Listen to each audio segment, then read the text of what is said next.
Hey guys, so today's video is going to be a little bit different.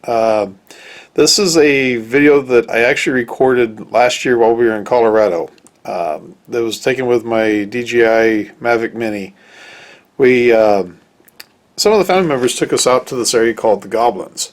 It's out toward the Book Cliffs, and that's as far as I want to go as far as saying where it's at. It's out way out in the boondocks.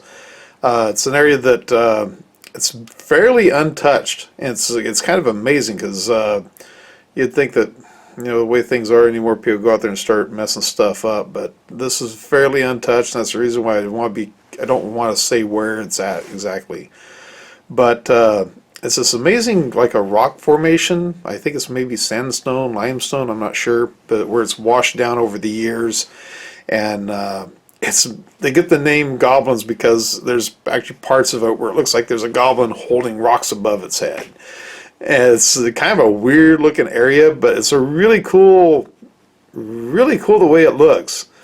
But I was fortunate enough that the family members took us out there so we could see it. So I threw my Mavic Mini up in the air to get around it.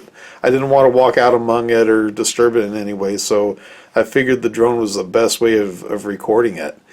And it's not the greatest video, and I apologize for the quality of it. I wish I could give it better justice than what it is, but hope you guys enjoy it. I enjoyed recording it, and I hope you guys enjoy watching it. I'll see you guys later. Thank you.